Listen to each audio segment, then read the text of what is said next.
Bun venit la o nouă explorare aprofundată. Astăzi avem pe masă ceva poate puțin surprinzător. O carte. Da, o carte scrisă de un autor creștin, Antoine Bara. Exact. Și e dedicată uneia dintre cele mai importante figuri din islamul Shia, Imam Hussein. Titlul în sine mi se pare destul de provocator, Hussein în gândirea creștină. Originalul e Al-Hussein fi al-Fikr al-Masihi. Într-adevăr, titlul te pune pe gânduri din start. Aveam în față, deci, câteva extrase din carte, inclusiv paginile de început, prefețele, și sunt semnate de figuri islamice importante, plus introducerea autorului. Corect. Scopul nostru care e? Păi să înțelegem ce spune cartea, dar mai ales de ce e considerată relevantă și care sunt argumentele principale ale lui Bara. Mai ales acele paralele pe care le face, știi, între martirul lui Hussein și patimile lui Hristos. Acolo cred și eu că e punctul cel mai sensibil, să zicem. Exact. Acolo se aprind spiritele, probabil. Comparația asta directă între Karbala, care e tragedia definitorie pentru Shia, Și răstignire, da? da. E curajos, cel puțin. Bun. Să o luăm totuși cu începutul. Cine e Antoine Bara? Știm că e un scriitor creștin, Da. Cercetător, scriitor creștin. iar cartea a apărut prima dată în Kuwait, în 78. Și a ajuns, uite, la a 5-a ediție în Beirut, în 2009, ceea ce Spune ceva, nu? Spune că a existat un interes constant, chiar o longevitate notabilă. Și ediția asta, a 5-a, e diferită? Păi, e descrisă ca fiind revizuită și adăugată, deci autorul a mai lucrat la ea. Probabil a răspuns unor critici, unor întrebări. A adăugat chestii noi? Da, perspective noi și, interesant, a inclus și imagini. Ilustrații legate de ce numește el epopeea sângeroasă a lui Hussein. Adică de la plecarea lui din Mecca. Până la consecințele revoltei, întregul parcurs tragic. Un detaliu care pe mine m-a frapat sunt prefețele, nu e doar una. Nu, sunt 3. Și semnate de nume grele din lumea islamică. Ayatollahul Shirazi, doctorul Bahr al-Ulum, doctorul Asad Ali. Faptul că i-au cumva girat lucrarea asta unui creștin pe un subiect așa de delicat, ce înseamnă? Păi, cred că înseamnă mult. În primul rând, o intenție de dialog, o anumită receptivitate, știi? Da, da. Chiar dacă fiecare prefață are, accentele ei, există un fir comun. Toate par să recunoască valoarea încercării lui Bara de a scoate în evidență semnificația universală a lui Hussein. Universală, deci dincolo de islamul Shia. Exact. Shirazi, de exemplu, zice că Bara extrage din mina divină a lui Hussein și insistă că Hussein e viu, nu doar în istorie, ci în conștiințe. Chiar citează Coranul aici. Asta cu viu în conștiință e o idee foarte puternică. Rezonează cumva și cu prezența continuă a lui Hristos în gândirea creștină. E o paralelă pe care Bara cu siguranță o explorează. Cu atenție, desigur, la diferențele teologice. Dar Bara al-Ulum, în prefața lui, merge chiar mai departe. Cum adică? El vede cartea ca pe un punct de întâlnire, unul crucial între gândirea islamică și cea creștină. Compare direct mesajele lui Hussein și Hristos. Spunând că ambele? Că ambele au avut ca scop înălțarea umanității, combaterea ignoranței. Și chiar numește cartea lui Bara prima și cea mai importantă de genul ăsta scrisă de un autor creștin, ceea ce e o afirmație destul de tare. Wow, da. Și doctor Asad Ali, ce aduce el în discuție? El se concentrează pe conceptul de conștiință a religiilor. Și el face paralela cea mai directă, poate, între Ashura și patimile lui Hristos. O numește pe Revoluția lui Hussein lumânarea religiilor care luminează conștiința pentru totdeauna. Frumos spus. Sugerează o funcție similară, deci. Da, o funcție similară în memoria colectivă, în spiritualitatea comunităților și poate chiar dincolo de ele. El leagă și poruncile iubirii din creștinism de versete coranice despre iubire, despre lupta pe calea lui Dumnezeu și identifică lecții clare în revolta lui Hussein. Libertate, sacrificiu, opoziție față de tiranie. Deci, per ansamblu, prefațatorii ăștia ai islamici văd cartea ca pe o punte, o recunoaștere a unor valori comune. Cam asta pare să fie ideea generală, da. Bun, dar să ajungem la autor. Ce spune Bara însuși? De ce a făcut asta? El, ca și creștin, să dedice atâta timp și efort unei figuri centrale din islam. Aici cred că intrăm în miezul problemei. Exact. Și Bara e destul de clar în introducerea lui. El nu privește Revoluția lui Hussein doar ca pe un eveniment intern islamic, ci ca pe o problemă umană fundamentală, o poveste a libertății promise care vorbește tuturor, indiferent de religie. Asta explică de ce a tot ajustat titlul. Da, el menționează asta, că a vrut să reflecte dimensiunea asta universală, sugerând o epopee pentru umanitate. Deci nu e doar o simplă comparație între religii, e o revendicare a relevanței lui Hussein pentru toți. Dintr-o perspectivă creștină, cum justifică el asta? Păi își plasează demersul în contextul mai larg al revelației divine, al istoriei mântuirii cumva. Vede islamul, și aici adoptă perspectiva islamică, drept sigiriul credințelor avraamice. Deci o continuare și o împlinire. Cam așa.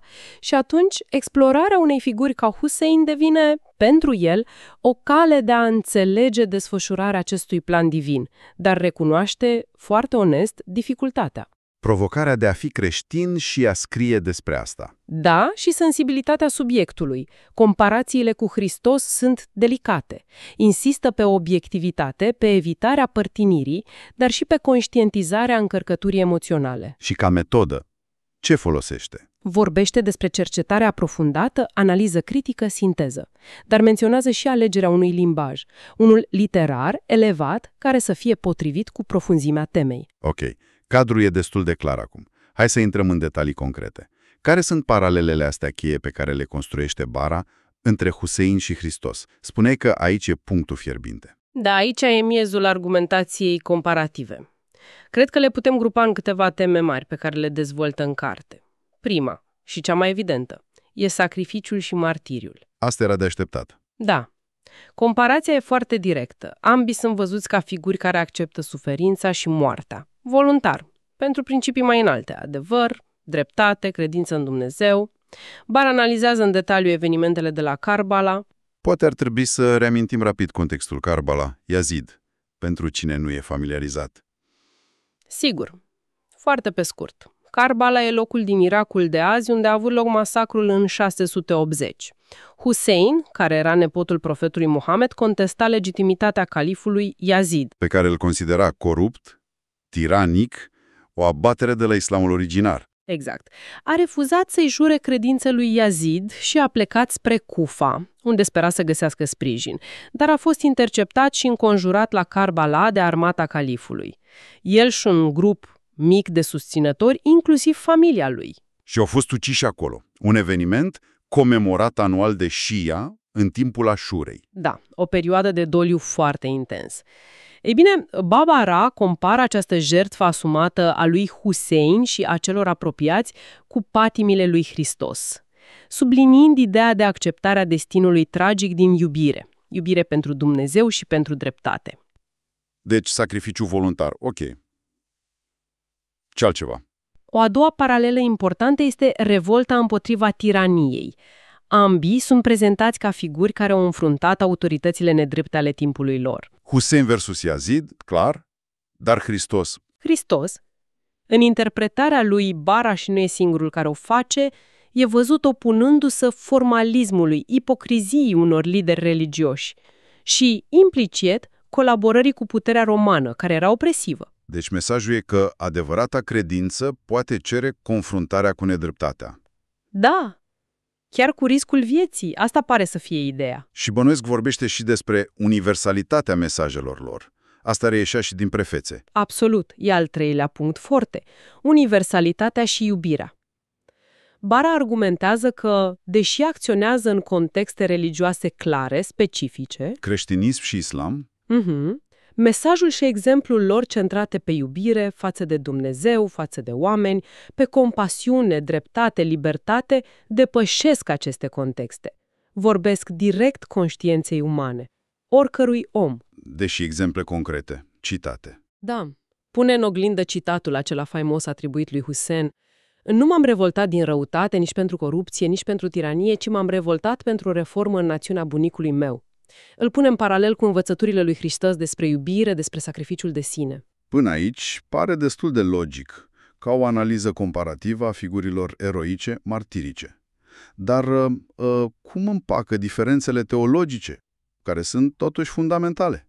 Aici e partea cea mai delicată, într-adevăr. Mă gândesc la natura divină a lui Hristos în creștinism. Husein e venerat ca imam, dar e om. Sau Trinitatea versus monoteismul strict islamic, tauhid. Bună întrebare. Bara nu încearcă să șteargă diferențele astea dogmatice. Ar fi și imposibil și lipsit de respect. Ce face el mai degrabă e să caute un teren comun sau puncte de rezonanță la un nivel mai adânc, poate spiritual sau etic. Și cum face asta cu Trinitatea, de exemplu, care e probabil cel mai mare obstacol în dialogul islamo-creștin? Păi nu încearcă să le explice musulmanilor doctrina creștină a Trinității, ci mai degrabă subliniază fundamentul comun absolut, unicitatea lui Dumnezeu, tauhidul islamic. Asta e baza. Adică se concentrează pe ce unește, nu pe ce desparte, chiar și la nivel de principiu fundamental. Într-un fel, da. Explorează concepte. De pildă, logos, cuvântul lui Dumnezeu, care în creștinism e asociat cu Hristos. Și încearcă să vadă dacă există paralele, poate nu identice, dar funcționale, în islam. Rolul profeților, inspirația divină. Nu zice că sunt același lucru, ci că îndeplinesc roluri similare în a manifesta voința divină. Cam asta e ideea. Explorează cum ambele tradiții înțeleg prezența și acțiunea lui Dumnezeu în lume. Și, cum spuneam, el acceptă perspectiva islamică a islamului ca împlinirea revelațiilor anterioare. Deci vede o continuitate, un mesaj divin care se desfășoară, chiar dacă interpretările și dogmele finale diferă. Folosește și Biblia, bănuiesc. O, da, extensiv. Citate din Vechiul și Noul Testament, din Evanghelii, din epistolele pauline, ca să arate că temele astea, martiriu, sacrificiu pentru dreptate, iubire divină, sunt adânc înrădăcinate și în tradiția iudeo-creștină. Ai menționat în sumar și ceva despre evenimente supranaturale. Asta cum se leagă? Da, e un alt punct de comparație, poate mai neobișnuit pentru o ureche modernă, raționalistă, dar prezent în ambele tradiții. Adică? Bara aduce în discuție relatări despre fenomene extraordinare care s-ar fi petrecut la moartea ambilor, întunecarea cerului, ploi de sânge, alte semne cosmice. Astea apar în unele surse islamice despre Karbala. Și, bineînțeles, în Evanghelii despre răstignire. Pentru Barira, ce semnifică ele? Că evenimentele astea nu sunt doar istorice, ci au o dimensiune cosmică. Că întreaga creație participă, cumva, la aceste drame sacre. E mult de procesat, într-adevăr. Avem un autor creștin care nu doar că laudă o figură centrală a islamului, dar o și integrează într-un fel în propria sa înțelegere a istoriei mântuirii și trage paralele foarte, foarte puternice cu Hristos însuși. Dincolo de analiza în sine, care e miza? De ce e cartea asta importantă? Ce vrea Barira să obțină de fapt? Cred că miza principală, și asta reiese și din text și din cum a fost primită, cel puțin prin prefețe, este construirea de punți. Asta mi se pare esențial. Punți între creștinism și islam? Exact. Într-o lume adesea fragmentată, unde neînțelegerile dintre religii pot duce la conflicte reale, demersul lui Bara e unul curajos, de a căuta și a sublinia valorile comune. Nu e vorba de sincretism, știi? Nu de a amesteca religiile, Ci de a promova înțelegerea, respectul reciproc. da, pornind de la recunoașterea umanității profunde și a căutării divine în celălalt, chiar dacă acel celălalt aparține altei tradiții. Adică, el folosește figura lui Husein ca să le arate creștinilor că și în islam există exemple sublime de credință, de sacrificiu. Și, în același timp, să le arate musulmanilor că un creștin poate înțelege și aprecia profunzimea spirituală a tradiției lor.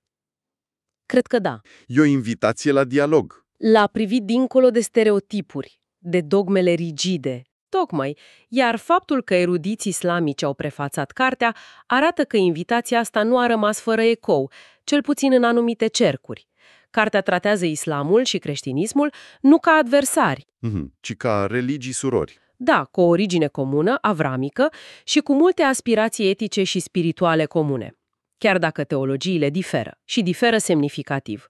E o contribuție la dialogul interconfesional, unul dificil, dar absolut necesar. Bun. Să încercăm o scurtă recapitulare să fixăm ideile principale. Am vorbit despre cartea Hussein în gândirea creștină a lui Antoine Bara. Am văzut cum un autor creștin Analizează figura imamului Hussein. și trage niște paralele, aș zice, îndrăznețe cu Isus Hristos, mai ales pe linia martiriului voluntar, a luptei contra tiraniei. Și a universalității mesajului, mesajul de iubire, de dreptate. Și am văzut cum Bara încearcă să navigheze printre diferențele teologice, cum, concentrându-se pe ce e comun, monoteismul, ideea revelației continue, Și subliniind rezonanța universală a sacrificiului lui Hussein. Cartea lui e, în esență, o pledoarie pentru înțelegere reciprocă între creștinism și islam, văzând în povestea lui Hussein o epopee pentru umanitate. exact asta. Ceea ce ne lasă poate cu o întrebare fundamentală. O temă de gândire pentru cei care ne ascultă. Genul ăsta de demers, explorarea figurilor sacre ale unei tradiții prin lentila alteia, poate cu adevărat să ducă la o mai bună înțelegere reciprocă? La descoperirea valorilor umane comune? Sau, dimpotrivă, riscă să complice lucrurile, să ducă la simplificări, poate la apropieri culturale nedorite sau chiar la ofense teologice, având în vedere unicitatea fiecărei căi religioase. Unde tragem linia între dialog autentic și posibilă distorsiune, chiar involuntară? O întrebare deschisă, cu siguranță.